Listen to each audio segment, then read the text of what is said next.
कार्नोटोरस dinosaur के झुंड का शिकार करता है और एक इग्वानाडोन घोंसला नष्ट करता है और एक पखाय राइनोसोरस को मारता है।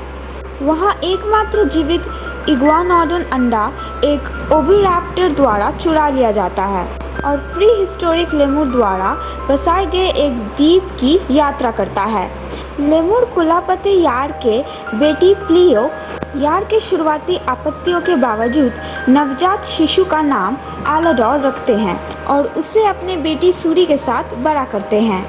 कई साल बाद एक पूर्ण विकसित एलाडोर लीमर्स को एक मेटिंग सीजन में भाग लेते हुए दिखता है, जिसमें प्लियो का अजीब किशोर भाई जिनी एक साथी को आकर्षित करने में विफल रहता है। फेस्टिवल खत्म होने के कुछ ही समय बाद वो पृथ्वी पर एक मेटेरॉइड के गिरने से वहाँ इंटरप्शन होता है, जिससे एक एक्सप्लोसिव शॉक वेव बनती है जो द्वीप को नष्ट कर देती है।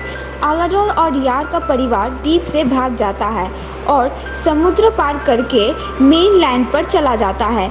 एकमात्र जीवित बचे होने के कारण वो मूविंग लैंड जाने से पहले अपने नुकसान का शोक मनाते हैं।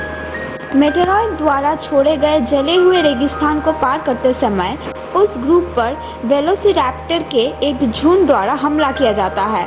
वो डायनासोर रेफ्यूजी के बहुप्रजाति के झुंड में शामिल होकर बच निकलते हैं, जो सामुदायिक नेस्टिंग ग्राउंड्स की ओर बढ़ रहे हैं, एक सैंक्चुरी जो मेटेरॉइड द्वारा अनडेवस्टेटेड रह गया था।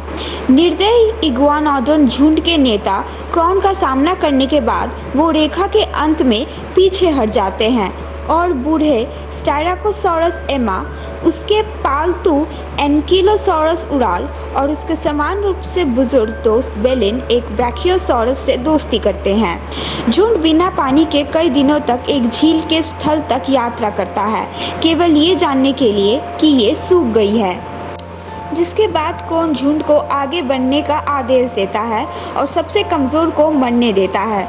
लेकिन एलाडोर स्ट्रगलिंग एमा के साथ पीछे रह जाता है। हालांकि क्रॉन एलाडोर के बढ़ते लोकप्रियता को एक खतरे के रूप में देखता है।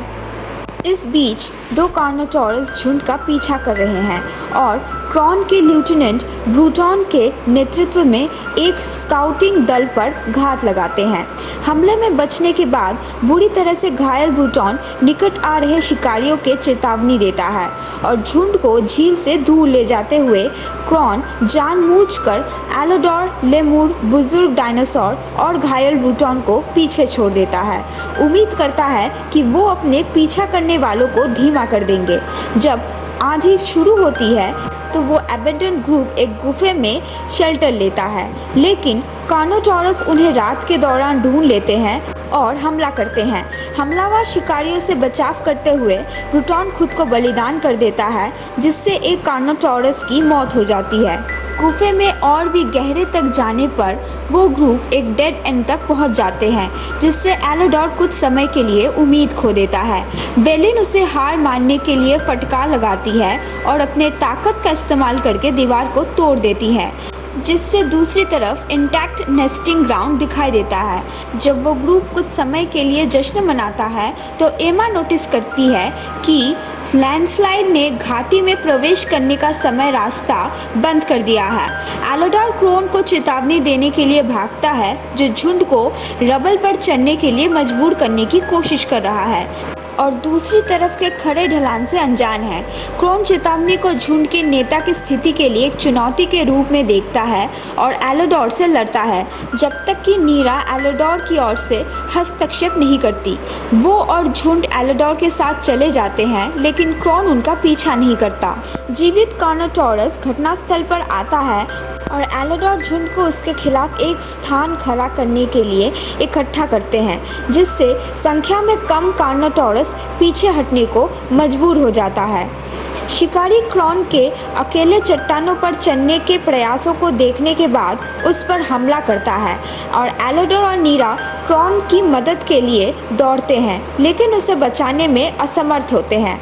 तब एलाडोर कार्नोटोरस को ढलान के किनारे की ओर ढकेलता है, जहां ज़मीन टूट जाती है, जिससे कार्नोटोरस गिरकर मर जाता है। एलाडोर और नीरा क्रॉन के लिए शोक मनाते हैं, फिर झुंड को घोंसले के मैदान में ले जाते हैं। कुछ समय बाद डायनासोर की एक नई पीढ़ी अंडे से निकलते हैं और उनमें एलोडोर और नीरा के बच्चे भी शामिल होते हैं।